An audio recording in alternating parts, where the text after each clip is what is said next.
mic, bring the facts. Erin in the ring, no turning back. Coby got the numbers clean and clear. Experts in the mortgage space right here. Housing issues, yeah, we dig deep. Every word weigh when the stakes don't sleep. Credit war, you can feel that charge. Every point hit hard, every stance large. Capital Hill, that pressure stay high. Consolidation makes the small ones fight. Servicing trails, every detail counts. Say it plain, then we write it out. No surrender.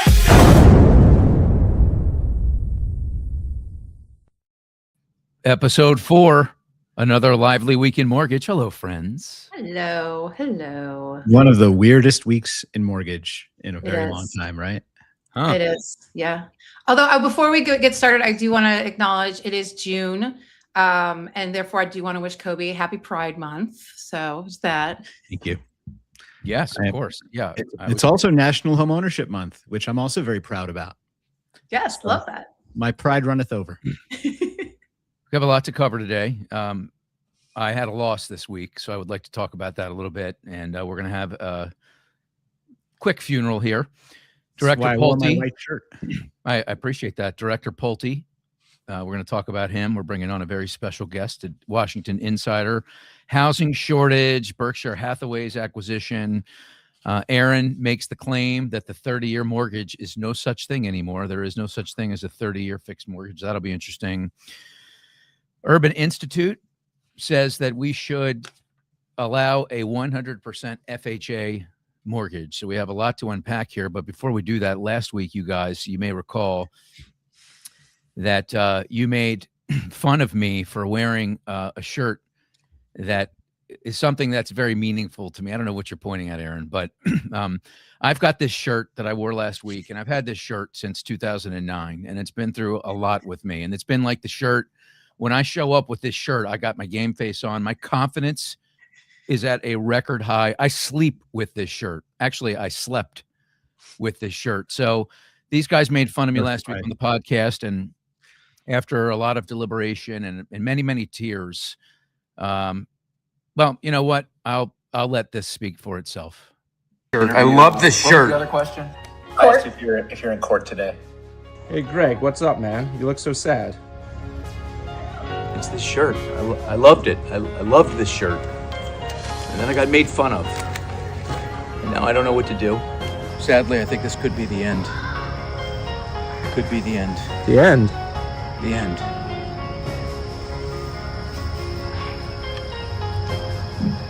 Coby, you did this, man. You did this. You freaking made fun of me, man. You have no idea what I've been through with this shirt. No idea what this shirt means to me.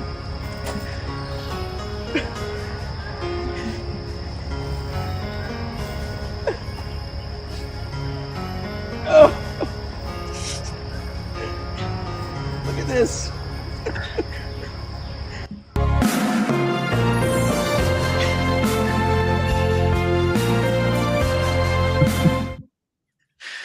I love this shirt. Oh, I'm dying. I'm dying. You know, they say a great film brings out all kinds of emotions. And in the span of that 30, 40 seconds, I laughed, I cried, I was deeply disturbed. All of those things. You know, I don't even know where to begin, but that was brilliantly done. I have to give it to you. Agreed. And that was your debut shirtless debut on No Surrender. Not bad. I'm no Brian Covey, but I'm okay. You know, And just like the Ice Bucket Challenge, you've got to now nominate the next person to do that. to burn a shirt. To go topless on No Surrender. Well, maybe it'll be our Washington insider. What do you think about that? I mean, a guy with hair like this, he probably looks just as good with no shirt on. Tim Rude, how you doing, my friend? I was just picturing the watercolor painting I was going to make of you shirtless. So sorry, I was distracted for a second. Yes, go ahead, Greg. All right, so we'll set the table here. You're the founder and CEO of Impact Capital, former director and principal at Fannie Mae. You were a finalist for the Mortgage Bankers Association role of president and CEO. Bob Brooksmith later got it. I understand you did some dancing on a table at headquarters. That's a story for another day. But it's great to have you here. The Person reason to- we're kicking the show off with you is because of the news of Director Pulte named by President Trump as the acting director of national intelligence. You know a lot of people on the inside at Washington. Tell us what we should be talking about here and what this means and how you think it might impact the mortgage industry, if at all. Sure. Sorry, I've got a cough drop in my mouth. I'm fighting a head cold. Spit it out. Look, I want you to I think spit it right into the camera. Come on. I Let's think go. like everybody You can else, do it. like everybody else, you first heard the news and it was sort of like the first time you see a squirrel water skiing. You're like, what the, how did that happen? Right. And then you have to slow down for a second and you sort of parse this a little bit so that we can all sort of have the right context.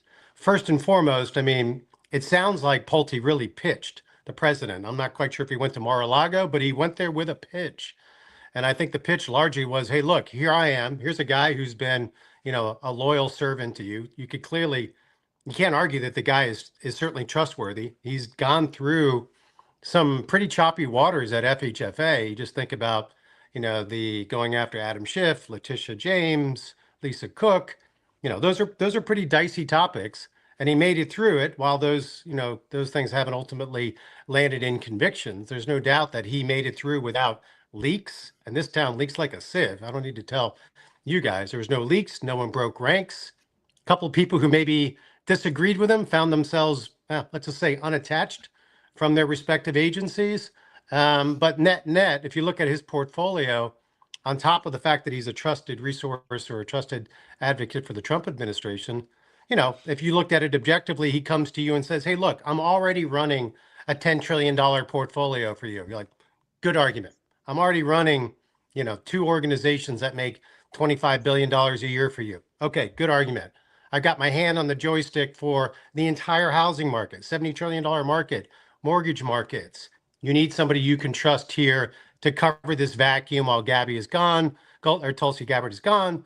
And basically he's the guy because it's a communications sort of coordination role. It's not, this isn't Homeland. He's not, going undercover in Afghanistan, kicking indoors and things like that. It's not to suggest that this is a trivial role. Clearly it's not. He's going to be basically the arm of the president going into these intelligence agencies, helping to set the agenda, which if you guys are familiar with the Office of Management and Budget, they do that right now for government agencies in and around housing for the most part, for our purposes. And then he's basically the, vehicle back to the president. He's messaging back to the president on this is working, it's not working. They're adhering, they're not adhering. So I'll pause for a second, but to see if you had any questions about that, then I can talk a little bit about perhaps implications for GSEs, GSE reform. Excuse me. So what do you say? First, thanks so much for coming on. What do you say to the people who are concerned about this, given the fact that he, they're claiming that he went through the private data of the president's enemies on the housing side to try to go after convictions, and what that might signal to what he would do now with access to the IC? Yeah, I think it's speculative because, dead men tell no lies. I don't think there is anyone around to tell you exactly how that all went down. I mean, their argument has been is that it's pretty routine. You have companies like Palantir going through, which instead of doing a 1 or 2% sample, Palantir will tear through 100% in, go. They'll tear through it. So it's reasonably possible that they could have done it through, apolitical means and methods. I have no way of knowing that that's accurate or not. And again, for the purposes of the intelligence agencies, he's not an operator. They still have deputy directors and directors that are going to be running these organizations. The role of the director of national intelligence is, again, comms and collaboration. They're sitting over them in more of a, I wouldn't say idle capacity. It is a cabinet position, so it's certainly not trivial, but it's not running the agencies per se. So he can't give them directives like that. You couldn't say, open up the files and tell me everything that Erin D did in high school. But they're not going to just willy-nilly do those things. Now that I think about it, anyway, I'll come back to that. Exactly. So he's not. So I don't think that's the case. I mean, it is kind of comical when you think about all of these things. I hope this isn't the moment that you get canceled, but I did think about this morning. Remember the show In Living Color? Sure. right? Yeah. The Wayans brothers back in the Oh, we don't day, play that. Erin, right? So there was a whole skit on this Jamaican family. How many jobs you got, man? Right? So he's got, think about Pulte. He's got 4. chairman of FHFA. I Oh. mean, he's director of FHFA, chairman of Fannie, chairman of Freddie. Now he's the DNI. I mean, it's like, how many jobs you got, man? He's like 3 jobs. Like, I got 8 jobs, Yeah. man. Like, that Hey, guy's got a lot of jobs. Kobe, jump in here. What are your thoughts on this? There were 2 things you said, Tim, that kind of triggered me a little bit. And I'm not directing these questions at you because I know you're telling us a story. But just 2 things that I want to surface. One, you mentioned loyal servant, and then the other thing you said was comms and collaboration. So the two thoughts that sparked was, one, at what point did we move from we want the best man for the job that has the highest level of competency and the most subject matter expertise to who's the most loyal and trusted? Number one. Number two, comms and collaboration. The single biggest factor that we pointed to after 9/11 in this country was the lack of comms and collaboration between our intelligence agencies when aggregating data and understanding what was going on in the rest of the world. So I feel like there is a bigger aspect to this job, and I feel like the fact that he doesn't have the subject matter expertise, I think, is potentially very dangerous. Am I way off there? I think your visceral reaction is right to be concerned. It's sort of like, as you slow down and pick at this, like, what is the job, that you start to get a little bit more comfort around it. And look, everybody, if we were all hiring, we'd be hiring for the person with the best, merit-based, right? Someone who's got the most qualifications. But you have to remember that you have to have some situational awareness, of course, right? In every instance, it's not always the smartest or the most competent person for that job that you really need at that point in time. This is a stopgap measure. That he's not going to get the job. Statutorily, he can't get the job because, to your point, Colby, he doesn't have the requirements. There's actually in the statute, like, you need to actually know this stuff, have the experience in these things to be confirmed. So there's no mistaking. He's not going to get the job. This is a stopgap to make sure that there isn't a vacuum that they couldn't control. I don't know what the pitch entailed beyond sort of the observational things that I suspect that he made. Tim, why do you think Pulte pitched this? Is this something you heard from insiders? I've heard it. Yeah, I've heard it from people close enough to the action. He wants a cabinet position. I mean, he certainly has been gunning for a cabinet position. And this is, effectively an acting cabinet position. The reason I'm not that concerned is because we're so close to the midterms and things are looking dire, starting to look dire for the Republicans. So I think if he was in this role a year ago, when you could worry less about the ramifications in the short term, it's one thing. But as we're getting close, you already see the revolt among some of the Republicans that aren't happy with this. So I think any shenanigans that go on, and then who knows what kind of internal pressure the president's getting to right what many feel like is a wrong. So, but in terms of the mortgage industry, I'd like to have a conversation about how this might impact us and the initiatives there, if at all. From where I'm sitting, Pulte's done okay. I mean, he took on the credit cartel. He's made progress that no one else made. Whether you like how he did it or not, or tweeted, or the way he communicates, whatever. He drove impact in 400 days. The previous administration didn't drive any impact in that area. So I don't. Some people have speculated, Tim, and then I'll throw this question to you. We can go around the horn. That perhaps this is the beginning. There's a conspiracy theory that this is a way to get him out of Fannie and Freddie. I'm not able to connect those dots. What are your thoughts? He's not going anywhere. I don't think he's leaving FHFA. I think he loves the job. He'd rather have a cabinet position. There isn't one for him. And then we know he's not going to get the DNI one, which we just said. So I think he's staying around. But to me, it screams. I contradicted some of the things. I think it was KBW had come out that says he's going to leave and he'll get replaced, and that this will be an accelerant to GSE reform. I would argue it's completely the opposite. He's not going anywhere, but this is evidence. Look, the guy's he's been keeping, I don't want to say this in a trivial way, keeping himself busy in terms of, look, the decider hasn't decided what to do with GSE reform, and that's Trump. In the absence of that, you're like, all right, guys, what are we doing? Spinning plates. We got to do some things. They tackled some reasonably big things. They tackled things that I think the traditional proxies for things like the efficiency of the GSEs and fraud at the GSEs, the traditional proxies didn't scream that there was a problem there, right?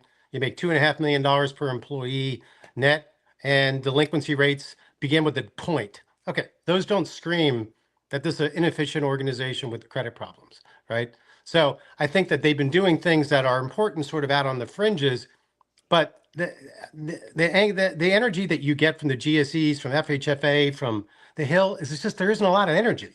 Just in the absence of that big move, that big, hairy, audacious goal directive, there's not a lot to do. So I think right now it's like, hey, look, I got time. Rumors are that he's not in the office that much, not as a criticism. He doesn't have to be in the office, but he's definitely, he's got some time, it seems like, to do this work. And again, he's demonstrated to be a loyal sort of servant to them. But the net of it is, I think that this says a lot about GSE reform, that it's unlikely that you're going to see anything material anytime Erin soon. and Coby, any final thoughts on this topic? Yeah, I mean, I'm getting the sense, Tim, that you're saying let's take a beat, let's pause and see what this looks like. But the reality is that there's not a whole ton that can go very wrong very quickly here. So let's all calm down. I would think so. Yeah. I'm trying to give them all the benefit of the doubt. I can't imagine that, obviously what it's like to be president of the United States, but there is some comfort in knowing that you had somebody like Pulte who, this person, you could pull his fingernails out and is not going to crack on you based on everything that we can tell. So he's a loyal subject. He's done some pretty, if you looked at his portfolio without knowing anything, it seems massively impressive. So taking this on doesn't seem to be a quantum leap for Trump, who's not like us, who are living and breathing these things every day, and we gasp at every basis point move, right? So I think in the end of the day, it'll be perfectly fine. I mean, depends on how long he gets in there. And I'll caveat it all with saying that this is all based on the assumption, more of a presumption, that this is not done because there is something in play that the president has in mind, that he ultimately needs somebody who's trusted, loyal, maybe would look the other way on something that others might really scrutinize. That's in the works. I don't have any evidence of that.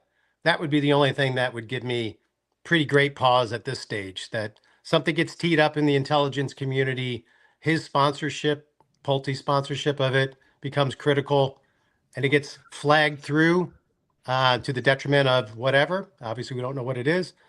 Then I'd say we're all in for it, but I don't see any evidence of that just yet.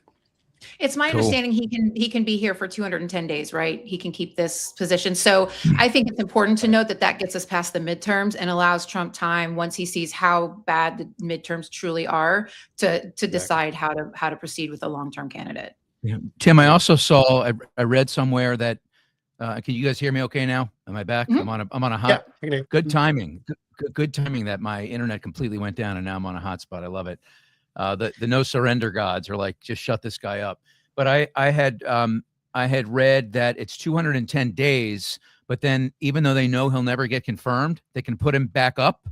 And if he is denied, he gets another, 210 days starts over again, which means it could be a total of 420 days, which is a long time. I don't know if any of you know this to be true, but I did read that. Anyway, I think they do that with. I do know that 420 days is a long time. Yes, I do know that to be true. I like that. Ryan, this has been awesome, buddy. I will say that not only has Pulte avoided getting sidetracked and he's kept the job, he's also apparently avoided getting his ass kicked. Erin, begged me to play this. By the way, I'm a Pulte fan. I am a Pulte backer and believer, and I will support him until he gives me a reason not to. Just to be clear, public position to take right now. Well, thank you very much. I've taken it from the beginning. Here's Erin D. This is Erin who asked me to play this. Tell Pulte you were going to punch him in the face. No, sir. I actually said I was going to kick his ass. Good. Okay, good. I share the emotion. Erin, why did you get such a kick out of that? You love that. It's just hilarious. I just love it. It's great. Yeah. I love that yesterday. Corrected the record. Yes. So somebody also asked Marco Rubio, and he was testifying yesterday or the day before, you know, if he's ever heard Pulte's name mentioned with intelligence, and he said no. Tim, I know you saw that. Hey, Tim, you've been anointed now as the no surrender inside the Beltway guy. So this will not be the last time you're on. We really appreciate the few minutes with you today. Anytime, guys. Anytime. Be good. Feel Thanks for better. having me. Thanks, Tim. All right. Be good, guys. See ya. Have a All good right, weekend. next time we're going to have you get on that piano and play something. All right. So start practicing. See you later. Also, the first All right. ever no surrender guest. First ever. That is true. Love that guy. We should send him like a plaque. Can I do an impromptu swerve here for a moment? Oh yeah. Swerve Swerver. Erin does the sliding. You can do the swerve. She also has got the head thing that she can do. Yeah. Oh, there she goes. You know, and it was something that I had thought to bring up, and then we got sidetracked by Yoga Pants and Bill Pulte this week. But as of the last check, and I just did this a couple of moments ago before we got on air, Greg is 46 followers away from 40,000. And, you know, numbers don't tell a whole story, but they do tell part of a story. And the reason that 40,000 number to me is so meaningful is because of the work you've done in this industry, the advocacy. You can be sure, all of us can be sure, all of us, that when there's a topic or an issue at hand, Greg finds the human aspect to it. And that's something that I very much value and respect about you. And I've said it many times before, and I'll say it again, that when I first started to speak and raise my voice in this industry, you were one of the people that offered, without knowing who I was or where I came from, offered to help me. And I think you've done that for countless people that are your followers. And so I hope you get to that 40,000 number today. You should. And I just want to thank you for all you've done for this industry, all you've done for me. And it's an honor and a privilege to work with you. Aw. I'll start a few like bot farm LinkedIn accounts and get you through the number. I appreciate that. No, I don't know what to say other than thank you. I'm not going to get any more sad than I already did during the shirt funeral. So we have to move on. Or next thing you know, I'll be burning my computer, you know, and then then you won't see me anymore. That would be terrible. Although some might like it. Thank you, Coby. I appreciate it, man. Berkshire Hathaway's $8.5 billion acquisition of Taylor Morrison Home Corp. What does this tell us as Berkshire goes deeper? They've already got Clayton Homes, which is the manufactured housing builder, and now they take this slice. It looks from the outside in that this is another entity making a bet on the future and the flywheel. Erin, ladies first. I mean, I think, you know, a couple things. One, I had the opportunity to spend last Tuesday in Raleigh with their Taylor Morrison's head of corporate finance, and just the way they run that organization is very thoughtful. It's a very well-run organization, so I can see why they would be an attractive target. And I think it just plays in perfectly with how Berkshire actually goes and looks for acquisitions. This is not dissimilar to when they acquired Clayton. And so I think this fits in. We're in the part of the down cycle, and I think they're going to probably end up making this company grow exponentially. I think it's clear that they see something in it, and I see something in the way the company's run. So, you know, it makes sense to me. Yeah. You know, I know we had some discussions about that this week, whether or not there's a housing shortage, and this plays right into that conversation, because what Berkshire Hathaway did here was they made a bet on the housing industry. While we know that there are supply constraints on existing homes, and there seems to be a loosening of the supply, or there's more supply on the new construction, and we know that based on the months of supply, and we know that based on the percentage of concessions that most builders are giving, which is the highest it's ever been, almost 20%.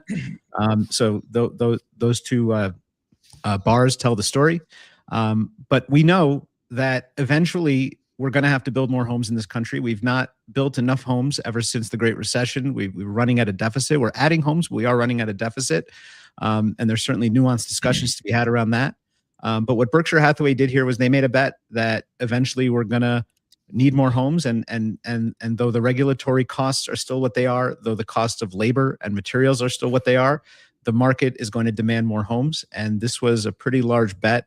I know that this was one of the first bets by their new leader, Abel, who came in and is trying to make his mark. And I think that I hope more people make an investment into this sector, because we do need more homes. And I hope that the message that I have for Taylor Morrison and for the builder community at large is let's all band together and work towards lowering some of the cost of permitting and zoning and environmentals, so we can actually build starter homes for the people that need them the most. And here's just a chart of all the different crazy numbers that are out there. The administration says 10 million home deficit, NAHB 1.2. You think the NAHB would be the most aggressive on this? They're the least aggressive on this. But we're all over the place. It does tell you something, but it speaks to the fact that we put a lot of builders out of business in the Great Recession, and we need to get that sector of the market moving again. Have we ever had a conversation about who benefits from the narrative that there are shortages? I don't think builders. so. No, builders for one, right? Home builders. Yeah, that's which makes this chart curious because they have the most conservative estimate. Yeah, I understand, and I thought that too. Wall Street landlords, right? Them too. Realtors. The fact of the matter is, in my opinion, we don't have a shortage. We've got an affordability challenge. We have an allocation challenge, and we have a vacancy challenge. I mean, 146 million housing units and 132 million households. That's 14 million more homes and households. Yeah. Census counts 15.1 million vacant units. That's 10.3% of the stock. Why are we talking about a housing shortage? Also, rents are going down.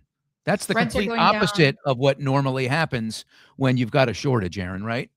Yeah, absolutely. And if you look at, just yesterday, I think Realtor.com came out. It's been blasted all over the wires today, where sellers are finally understanding reality, which is what I was saying the other day, is that you have cognitive dissonance with a lot of sellers around where the prices should be. And when you lower those sales prices, all of a sudden contracts are up. And that Realtor.com survey says sellers are cutting prices and now contracts are up. And so, to your point, Greg, we have an issue with homes that people can afford, but not necessarily a stock shortage. Now, we can talk about aging housing stock and housing stock that's not resilient to disasters. That's a conversation we can definitely have. But I just don't think that we have this massive housing shortage. I think it's partially a cognitive dissonance issue. Well, I think you look at the disparity in just this chart alone. Like, nobody has any idea what they're talking about. Yeah. I mean, the Dallas Fed, what was that? Is that a 68 million? Is that right? No, 628 million. There's a hyphen missing there. Okay, got it. Gee, I was going to say, good Lord, that's a big number. I mean, but even 6.8 million is big. 4.7 certainly compared to 1.2.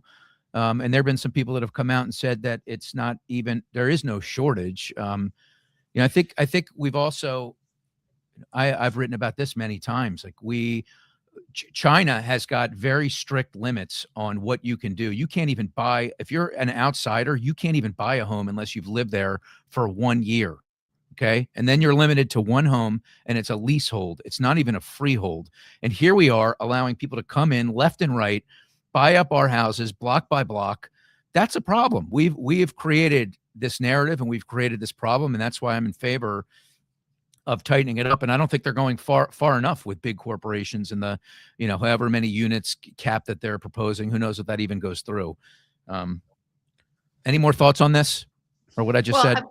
I mean, I think to the point that you just said, you had, in Texas, we passed a law on foreign ownership, but there's significant challenges because of the Fair Housing Act there. So, we have legislation that's in place that is really going to be a hindrance to any sort of legislation on foreign ownership. Yeah, I mean, the big institutions, they're buying, about 1% of the housing stock. We certainly don't have a glut of people flooding into this country buying homes. I'm not sure where that narrative comes from, and I'm not sure basing our housing policy on what China's doing is the direction we want to take. Well, the relevancy, I forget the number, but I think last year 78,000 units were purchased by foreign entities or something like that. I mean, I haven't written about it for five. And you're going to say it's a small little percentage. Yeah, these things stack up. That's the issue. Right. But that number doesn't stack. That's where that number is. And it's, 70, we built, if you want to talk about it, we're still building, right? We built 1.2 million homes last year. We're not building enough, but we're still building. What happens when you overbuild? You ever thought about that? What if prices we're go down? If there is, yeah, right. And who wants that? I mean, I happen to think that's what's required. I mean, then there's people all over the internet talking about this. Here's one particular individual. Coby, I know you love this soundbite. This is straight from Twitter. All right, Let's take I a never listen to make this. videos like this, but this is just too good to pass up. Home sellers are now outnumbering buyers by 630,000, the largest gap ever recorded. And it's obvious why that is. The prices of these homes that the sellers want is astronomical. They are out of their mind. They're delusional. Zillow is complicit. They've got them believing that their 50-year-old house that they purchased for $100,000 is now worth $750,000. Guess what? Buyers in 2026 are fucking saying no.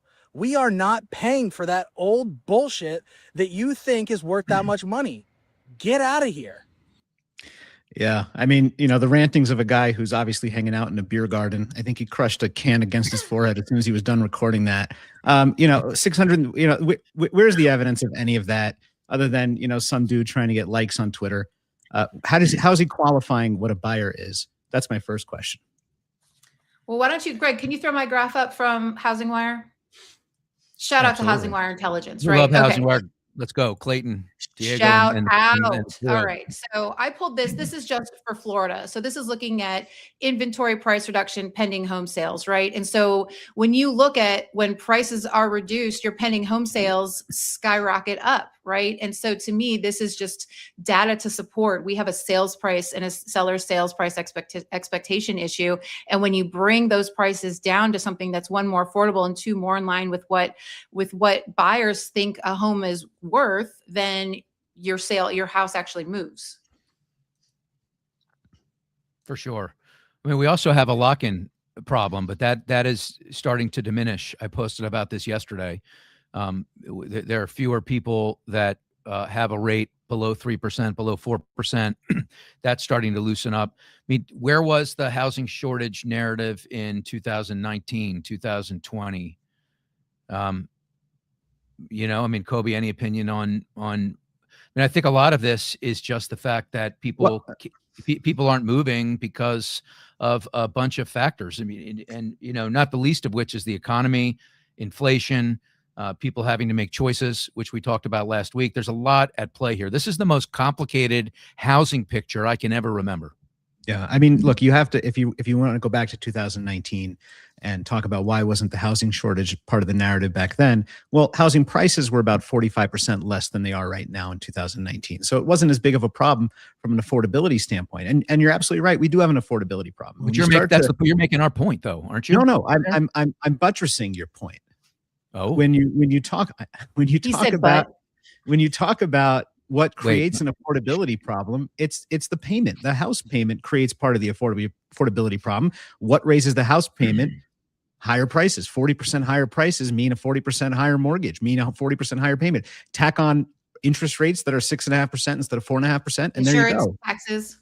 So yeah, of course it's an affordability problem, but the inventory and the supply drives that because the cost of the thing makes the thing unaffordable. Yeah, and the inventory is tied up. The boomers have it all. Right? They've got 2, 3, 4 homes that are in their 80s practically. There is an inventory argument there, yeah. Yep, that stuff's coming back to the market, buddy. All right. Sorry to call you buddy. You're more like my best friend. Hey, buddy. Hey, guy. But best friend. Hey, best friend. Yeah.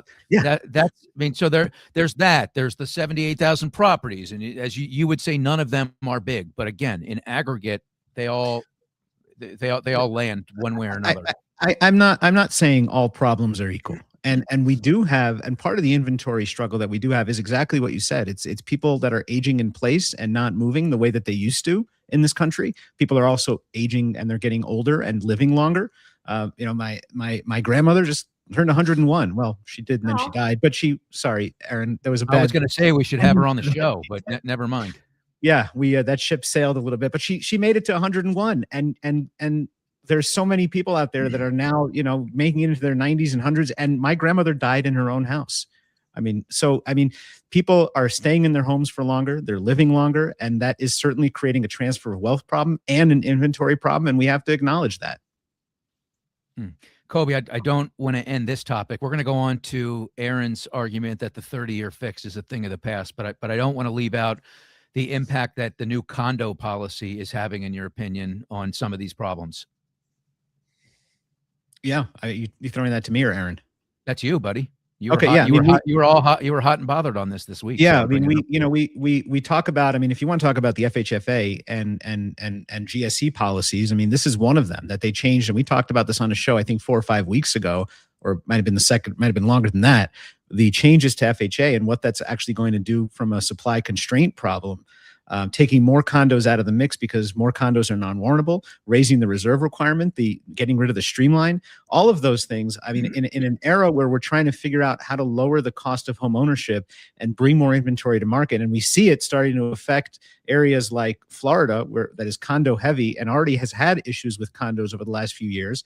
We're making it even more difficult for people to find affordable places to live. And if you want to look at one of the single most sought after points of entry in the housing market, it is condominiums, because those tend to be more affordable and easier points of access for first time buyers. So making that more difficult to me makes absolutely no sense. And it's something that we talked a lot about it the week that it happened, and now it seems to have disappeared and got swallowed up by other issues, but that needs to be front and center. Well, I agree. And you know, I know the Mortgage Bankers Association, the Mortgage Collaborative, there's several industry trade groups that are working on this. I believe that FHFA is intentionally doing this, that they know what they're doing. You know, the headline is that this is their insurance change is putting 35,000 more units on the online. But then when you take away limited reviews and you talk about the 15% that they acknowledge is going to increase HOA dues by an average of $40, that is going to knock more HOAs out of condos out of being warrantable, pushing them into the non-QM space, assumably, which is much higher rates. This is absolutely a terrible, terrible policy if we want to continue having condos as an affordable outlet, especially for first-time homebuyers. I can't believe you guys aren't incensed that census counts 15.1 million vacant units, 10% of U.S.'s housing stock. And how are we allowing that to happen? What can the government do, if anything? Where are those units, Greg? Where are those units? Are they livable? Are they places where people want to live? Do people want to live neighborhood? Yeah, they're not in my neighborhood. I'm sure they're Can not. they live in them? Are they habitable? That's a good question. I've not. You know, I'll start going door to door as soon as we get off here. Same with this, you know, the federal government owning all this land that we want to then convert. Like, I mean, what are we going to put a housing community around Old Faithful in Yellowstone? Like, what are we proposing there? Oh, boomers will love that. Yeah, there's 644 million acres that the U.S. government owns, and apparently less than 1% of that, which is still a big number, you know, can be lived in. Water can get there, electric can get there. I mean, again, we don't need to build houses in the woods. We don't need to build houses in the woods. Just lower the cost of building houses. I mean, dude, every house, you know, used to be the woods, right? So, I mean, when you say you don't need to build houses in the woods, my neighborhood used to be all wooded. So, I mean, that's where you build houses usually, right? There's not just all this free great land sitting around. Wilderness, fine. Woods is one thing. Wilderness. We don't need to be out there clearing out the bears and the mountain lions to build communities. We've got areas where we can build houses right now in our backyards, all three of us collective, if we just YIMBY instead of NIMBY, by lowering the cost to build. Well, there's a lot of urban areas that the federal government owns. It's not all wilderness. So, you know, that is a viable area without having to go out and hang out with Smokey. I mean, another area the last time I read, this was about 6 months ago, the U.S. government owned 2 million or so dilapidated properties. Why are they letting them sit? Why aren't they rehabbing those and putting those back online? Again, another small little measure that can be taken. We talked about commercial properties being converted. You know, there are a lot of levers to pull. Yeah. I think you got yelled at when you did that. I'm not sure. Sure did. I sure did. Yeah. So let's flip around here, Erin. The 30-year mortgage, 30-year fixed mortgage is a thing of the past. That is dead. That's bedrock. I may look for my cup holder here for another mic drop, depending on what you say. Tell us about this. I think we just have a bunch of 12-month ARMs now, right? We had a bunch of data come out recently on what's going on with the cost of homeowners insurance. It's something that's been a topic for a long time. Dallas Fed just came out with a study, and their study is saying that there's been from 2019 to 2025 a 70% increase in premiums.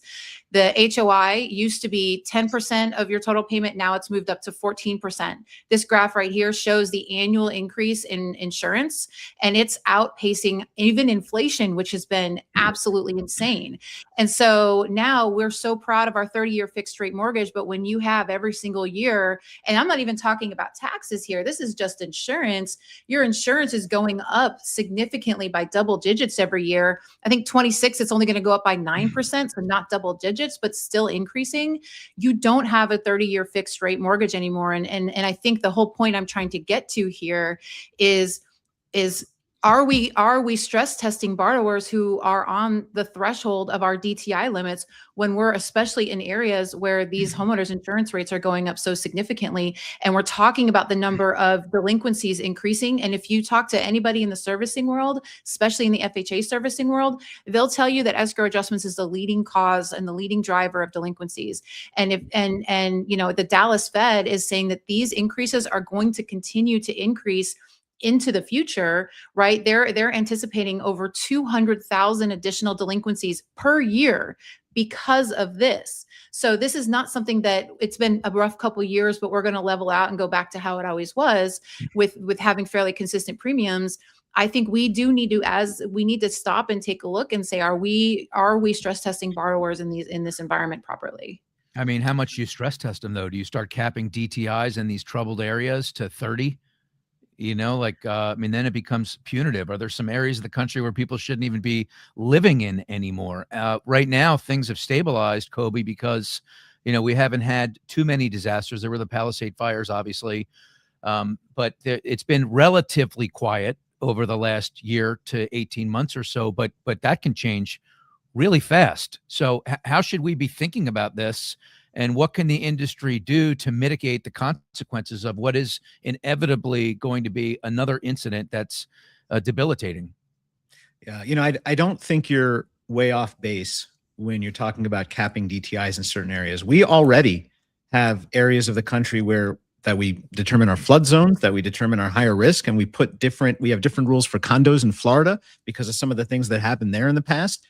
We have a history of identifying certain areas and making different rules for those areas. I don't think that's way off base. The 30-year fixed is the bedrock of the U.S. housing market. And the promise of the 30-year fixed is that your wages and investments are going to outpace the inflation, and you're going to have a more affordable housing payment as time goes on. If we have taxes that have gone up 30% since 2019, the insurance says, as Erin has pointed out here, that it's gone up exponentially higher. And we have to look at where that's happening above other places. And maybe we do have to determine, are people living in higher risk areas? And should those people pay a premium for living in higher risk areas? I pay a premium for living in Northern California because I deal with wildfire risk. So I'm already paying that. I'm paying more in insurance than somebody's paying in Maine for the same kind of thing. So I think people can make choice about where they live, but I think in order to keep the housing market balanced, we do have to consider some of those things. And I don't think that's wrong. I don't think it's punitive. Let me tell you what brings all of this back to reality.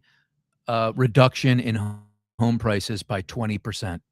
That will bring a lot of clarity to the things we're talking about, a lot of the problems that we're identifying, including this one right here. That will solve a lot of problems. Now, for the folks that are holding houses, that's not anything they want to talk about. But that is what that could give us a very healthy reset for those people on the outside looking in, and those people struggling to make their mortgage payments. Also, just some numbers. Average escrow amounts up 55% from 2019 to 2025. 80% of homeowners saw property tax rise. 70% saw insurance rise during that time. Home insurance rates have risen 5 consecutive years, projected 4% this year. Erin, which you mentioned. This is a perfect segue into the Urban Institute's revelation this week that we should start looking at, and this is going to sound preposterous to many, some of you, the minority, I would hope, would support this. The idea, Coby, that the market is ready to support 100% FHA financing. Yeah. Just a bad idea that comes from a bad premise. The Urban Institute has determined, and this is not the first time they actually put this forth back in 2024 as a countermand to Kamala Harris's $25,000 first-time buyer credit that she floated during the 107 days that she was running for president. The premise is that down payment assistance and grants, and there's 2,600 of them across the country. Just ask our friend Brad Cardwell from DPR. He'll tell you all about them. The premise is that there are 14 million renters that are gated from the housing market because they don't understand what the down payment requirements are. They don't know how to access down payment assistance. They don't know how to access grants. They have no idea how to get a gift from family and how that all works. And so there's 14 million people that could benefit if we just streamline the way we deliver FHA loans. They pointed to a sample size of 47,000 loans that gave them their 12 basis point increase in risk. Those 47,000 loans are obviously not FHA loans. There's a lot of USDA and VA loans that have some underwriting protections in them that FHA don't, and a lot of conventional loans that were high LTV. It's the wrong product for the right time for a variety of reasons. Number one, they took a lot of their data from 2013 to 2021. And we know that the most dangerous vintages of FHA loans, and I just posted about this yesterday, is 2022 to 2024, representing 55% of all serious delinquent loans across the country. FHA, as of the first quarter of this year, delinquencies up almost 12%, which is about 6 times higher than conventional loans. So the other part of this that we still haven't even talked about is what happens if you put 14 million new entrants into the buyer market when you have a supply constrained market? I mean, we're just going to further make home prices go up, and it's going to become even less attainable for those folks. And that also ties into the condo discussion we had, that a lot of the starter properties that they have are now harder to access. So wrong product for the wrong time. We need more supply side solutions, and we need better demand side solutions that don't inject more risk into the market. So as an originator, I often hear loan officers say they want to offer a certain down payment assistance program because they can say they offer it, but then when they get in, they're able to actually show the consumer how they can go regular FHA with a gift or with something, and it's actually much better terms for them than what the DPA would have been, right? And so but we still have a very valid and big DPA market. I ran numbers. The most recent numbers available were from 2024, and over 40% of the FHA loans are originated with the DPA. So I would first say we are already doing 100% FHA loan, 40% of them, in fact, with those DPAs, right? And the DPA performance is significantly worse than those. So I think the FHA book is already kind of bearing the burden of having that 100% financing. And so, I think there potentially could be an argument made to where maybe 100% FHA loan is actually a better deal from a rate fees perspective for a borrower than adding the DPA on top of it, adding that confusing process for the DPA on top of it. Let's also not forget, Coby, I think you brought this point up, is DPA is also not a lender's favorite choice because it's limited in profitability as well, right? And so I think there's also some incentives behind the scenes to work to get away from the DPAs. But if you can do a regular FHA loan with terms that are better for the consumer than having a DPA on top of it, then perhaps it's not going to be as bad on the delinquency side. And I've heard this idea floated up before with coupled with requiring the consumer to close with an escrow that's held almost like a repair escrow by the lender with 1, 2, 3 months PITI, to where if they get into a situation where they have financial hardship, they've got this funds that they can draw on to make their payment, kind of to make up for having no skin in the game. And so, the idea in of itself, I think I kind of had the same initial reaction that you guys did. But if you dig into it, I think we're already doing it. And I think that there is a way that you could make it so it's not as bad as everybody's making it out to be. Well, after UFMIP, you're looking at roughly 102% LTV in a soft market. So this is about the worst.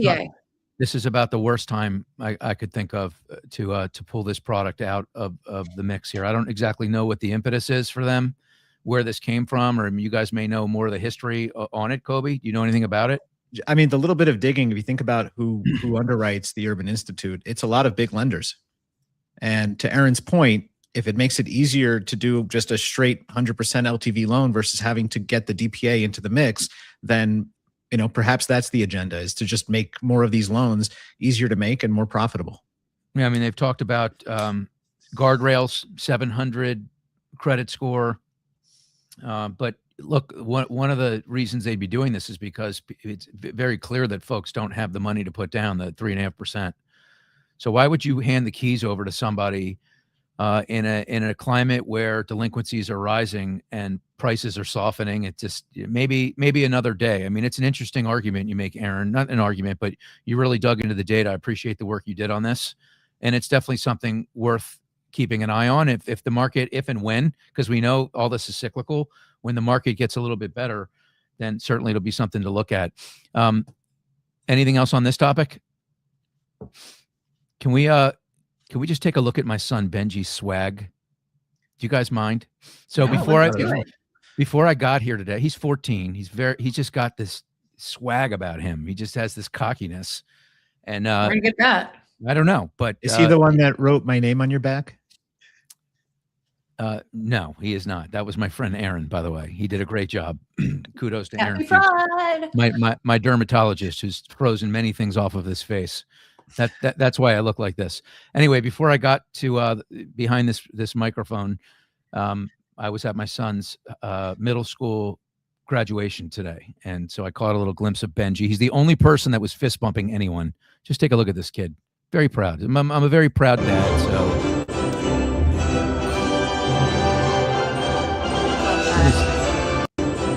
Good job, Benji.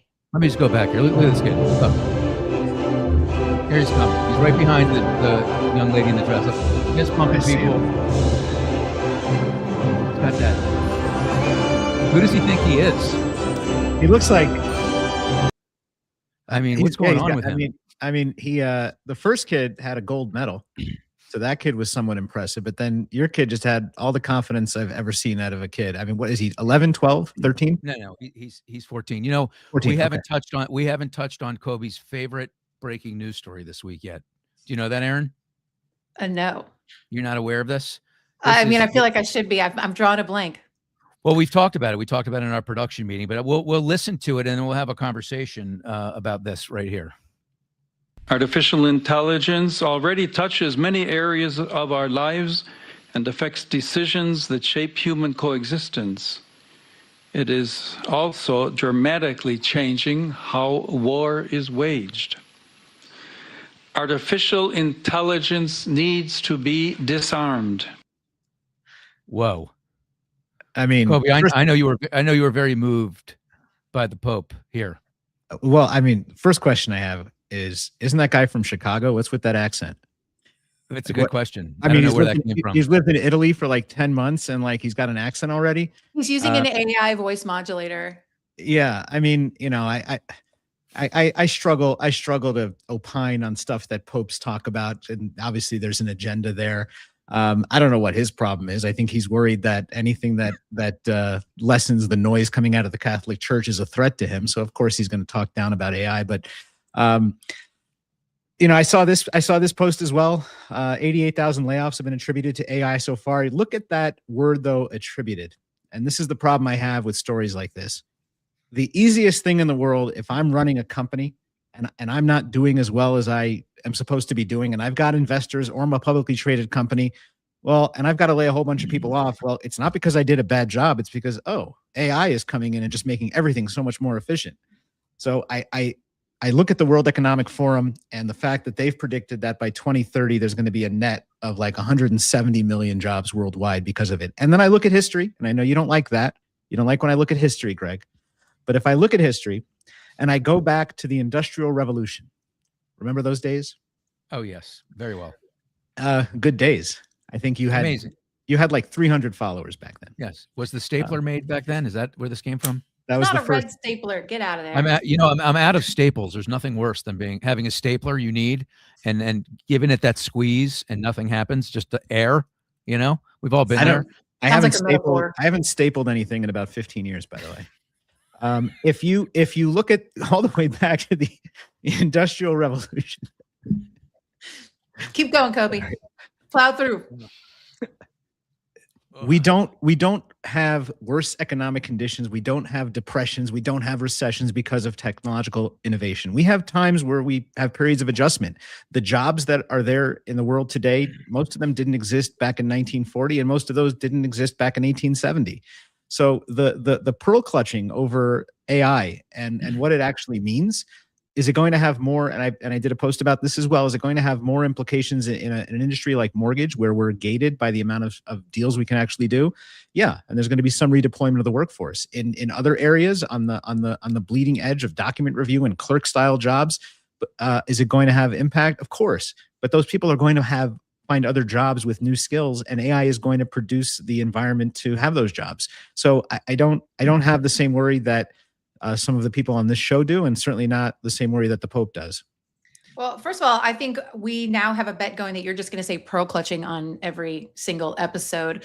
But I actually agree with you on this.